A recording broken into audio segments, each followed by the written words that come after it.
Okay, just going to drive up to Hams Road here.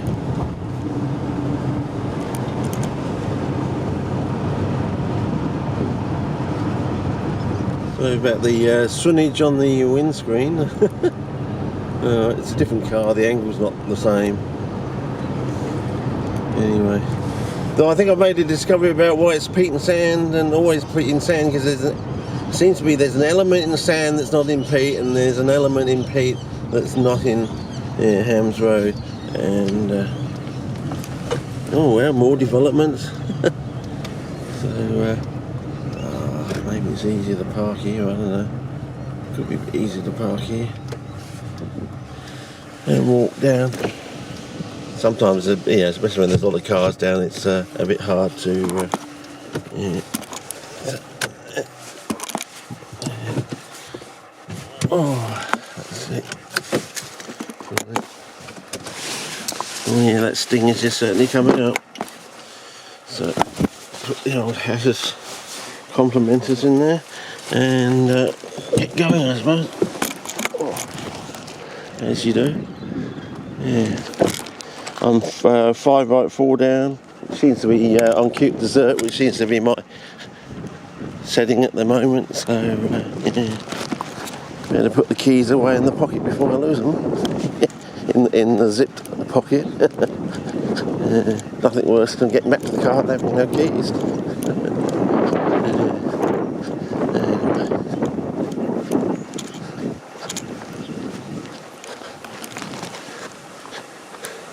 So I think that's basically what it is with peat and sand. There's an element in sand that's not in peat, and there's an element in peat that's not in sand. So you should be able to do a basic experiment where you get 2 buckets and you put the counter element in each of the opposite buckets, sort of thing. You know, sort of. I can't do it by holding the camera, but you know, sort of the crossover between the 2 buckets, sort of thing. And yep, the lawn pinks are out, you see, and the grass is dying off, so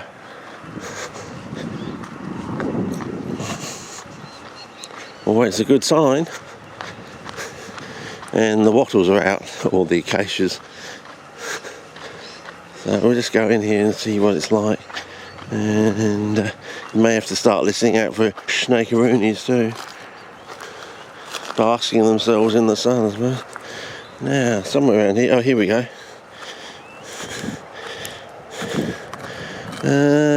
Looking for sea pods. Oh yeah. Oops, one of them's gone there. Yeah. Okay.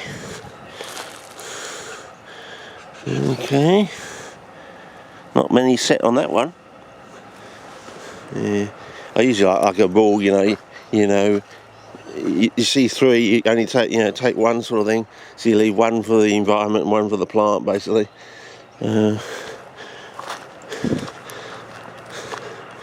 Anyway, we'll keep looking around, and oh look, and the glids, yeah, the glids are very small this year and very late. So there's some glids here. Better go to spot colour. So you got your very small glids here. I went out to satellite 3 last night, and yeah, they're all like this, very small, and yeah, tiddly pop. Well, you know, sort of 5-cent piece, a little bit, maybe getting up to 10-cent piece. I mean, eventually they should be getting up to 50-cent piece size, but they're very late this year. Very strange, weird year. So I think we'll be looking back on 2020 as that. A very strange, weird year. But anyway, I'll walk around and look at the other patches and see what they're like, sort of thing. And soil's still dampish here. Once it dries out for 3 to 4 days, that's when all the bulbous, cormous and tuberous plants go into dormancy. I don't know if these are being sprayed. They look a bit too, yeah, I don't know. They look a bit too, they've been sprayed or something. Yeah, anyway, let's go through here. Might see a few plant sheets or something like that, and see what the state of the plant sheets are. usually in this corner somewhere. So we just walk around and see if we can find some plants. She's listening out for snakearoonies, of course. As soon as you can hear the ground sort of crunching underfoot, yeah, you should be. Oh, lovely cherry essence in the air. So more lawn pinks out there. So yeah, looking out for plants. I can't see any at the moment, but they should be standing out, blazoned in the sun. But no.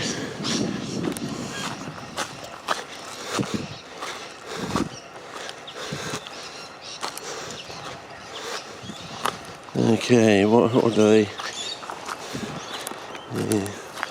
Oh yeah, well they still haven't quite developed. So you know, there are some ahead of time, and some are running to time, and some are.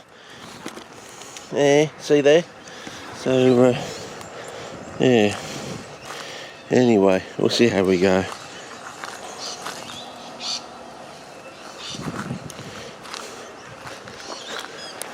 You can see all the lovely wattles there, but I still haven't seen any planties here. It's amazing.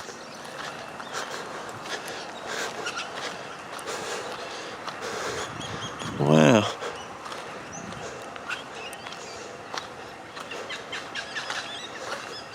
There's a little pathway through here. Unless someone's harvested them by just cutting them straight off at the ground and doing that sort of thing, I don't know. That's why they're not here, isn't it? Oh, I love that smell of cherry essence. It really is nice. Yeah. Anyway. Well, I think there's too much of this grass going, really. I mean, to spray all that lot, yeah, it would take you a full morning or full afternoon, I would have thought. But heading off over here, there should be another crop of whittegrise over here somewhere. So, yeah, we'll see how we go.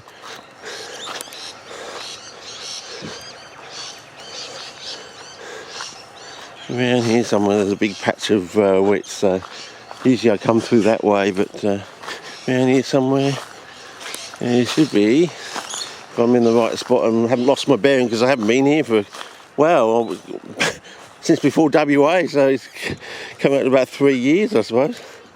So we'll see how we go. Now, somewhere it's back from this trail here, so maybe we'll just walk around and see how we. Yeah, it's very crunchy underfoot this early, isn't it? Oh yeah. Yeah, that's very crunchy. Yeah. CB related weed. Oh, there's that one I saw for the first time out of the burnout over the Onsky cutting, I think. Or was it the following season from the burnout? I can't remember now. And now we got the mun trees. Yeah, M-U-N-T-R-I-E-S, mun trees. They got some lovely flowers too, so but they'll be out later. They're usually flowering when we're looking at the Drossman cars, basically. Oh, here we go. Now there's a patch over here somewhere, or there was. Oh geez, not many sea capsules here. Maybe the pollinators weren't around this year or something. I don't know. Now there's a patch here somewhere around here. It was quite a large patch. Been here for years. But then again,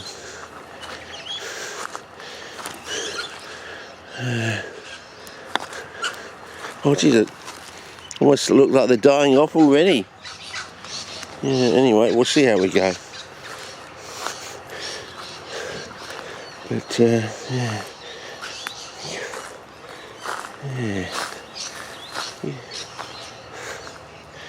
Used to be a big patch. I think the other year I just walked over it. Well, there's your, yeah.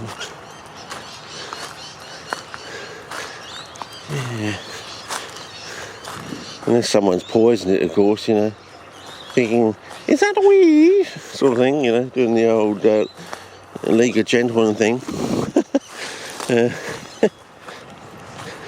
Okay. Yeah, I can't seem to find it. Oh, hang on, there's the dip, there's the dip. And this is under this thing that's fallen down. Anyway.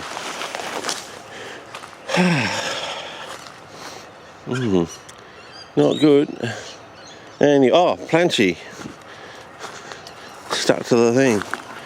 Jesus. Oh yeah, they've got the heads coming on. They're only coming into flower, so yeah, okay, so they're running to time. Which, oh, there's another one over there. Yeah, flowering. Yeah, so there you go. So that'll be one of the next ones. As I said, they go very quickly after Whitaker.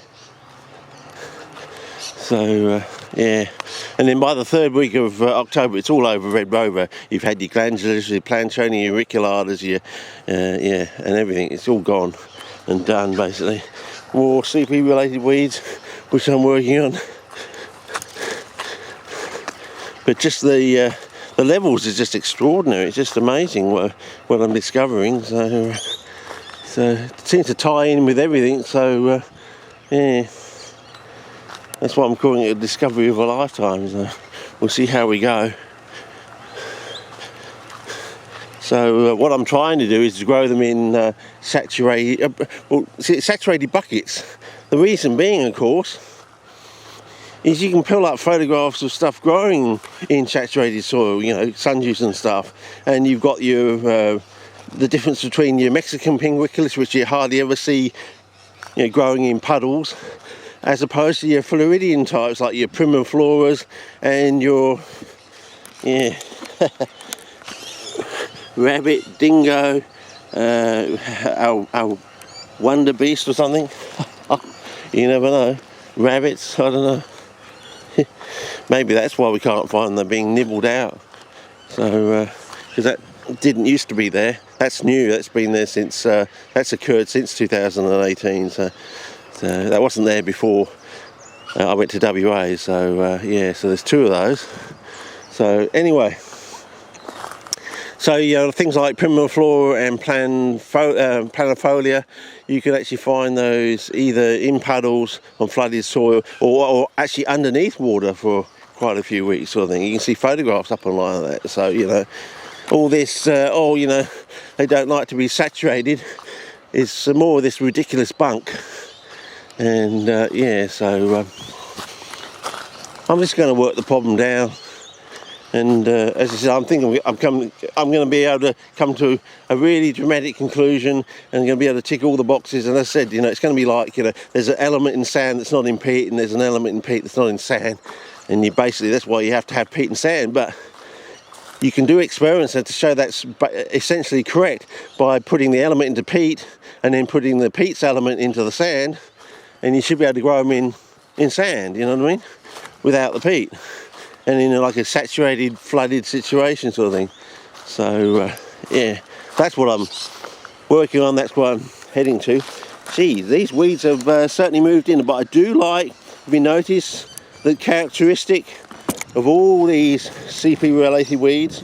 I better go in for a close-up so you can see that I've been throwing up over the years. Can you see what is the common factor? I won't spoil it for you. Nothing worse than spoiling the fun.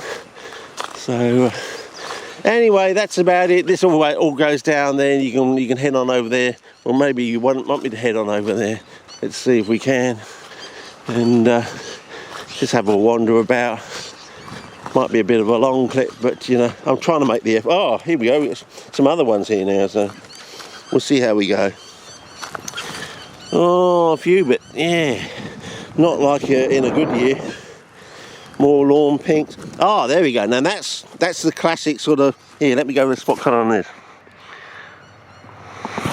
Now that there is what you normally would expect on a few plants. You know, here is that sort of abundance of sea capsules.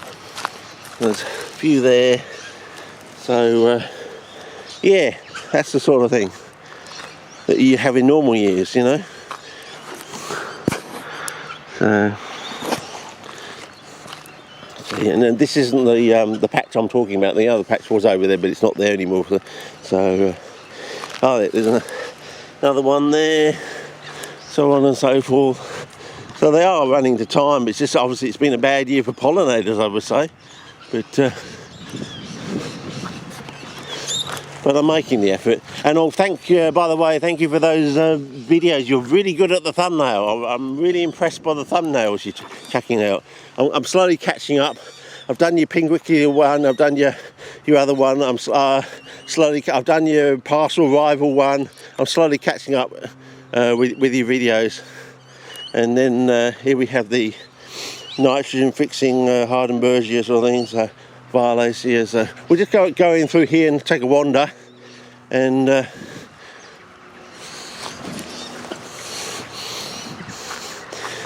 you can see here we got the Peltata so hooky eyes sort of thing, and they're sort of coming, they haven't even come into flower yet, but they're coming into flower, so they'll be slightly behind the Planchonii in flowering, and so on and so forth. But you know, they all come together basically. So more lawn pinks. So it's a good time of the lawn pink. Yeah. More Peltata hooky eyes without any basal rosettes out here. Yeah. You might want to ask yourself the question, is it related to the dampness of the soil, you know? Because I have shown in the past that some of those new sort of stuff out at Kaipo, back at Kaipo, probably the chocolate ones, they have pads which can stay viscous on wet flooded soil sort of thing. So yeah, there are differences. So you might want to eventually put those under your microscope and see the difference. So yeah, back vistas, I know you like them. You got your casuarinas. Yeah, some of these, the she oaks, some of them are dioecious, some of them are not. So you've got that complication as well. And they said they only have 2 species in this state. And so years ago I went out to all the local conservation parks and I had about 8 or 9 species in strobili, all different strobili. You know, showing you that that statement obviously was not true, not strictly true anyway. So whether they had ones in the conservation park that was like you know, storing them for interstate or something as a safety net, I don't know. But it just seemed a little odd. He had this bold statement in this book, there's only 2 species in southern Laberland, and these are not them. There's something different. Oh yeah, some weird ones, like long sort of gnarly cones with bubbly bits on them, and oh yeah, they were quite distinct. So anyway. Now there's a little patch down the middle of this thing out here where I used to go. Used to be quite sandy here, and used to have the kids doing their bike jumps and things like that. I have got photographs from like 2008 or something, so that's like 12 years ago. Showing the big bike ramps built out here out of big mounds of sand. As you can see, it's all sand out here, and oh, we've got some glids, so let's go in for some close-ups. Oh, I am on. Oh, bum! I've been on spot culling for quite a while.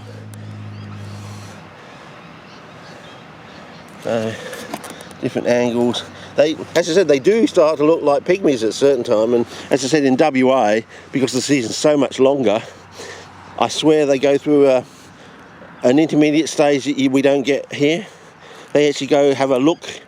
They get to a look at Canton Swamp, but that could also be due to what's going on. The edaphic factors of the soil ecology, which we're only slowly learning about now, like there's elements in sand that aren't in peat and vice versa, and that's basically why you have to have peat and sand all the time. But you don't have to, but that's the basic reason. And then we got your South African soursop. The true South African soursop, yeah, we have Oxalis precapre. I don't know if the spelling is incorrect for that one. It's like, it should be peste or something like pest or something, and they just got the Latin epitaph incorrect or something. But you've still got these But out at Kaipo, some of the auriculars get really chunky, like twice that stem thickness straight away. Straight out of the gate, they're twice as thick. And it's a bit like the bloody restricted corners traps over in WA. I came over here and I said, but they're already twice the size of Planchonii straight away, you know. No, you're telling me bullshit. Of course, they take that 1 or 2 long service leave trip in a lifetime over there, and they come back with their jaws just sort of, you know, almost like, you know,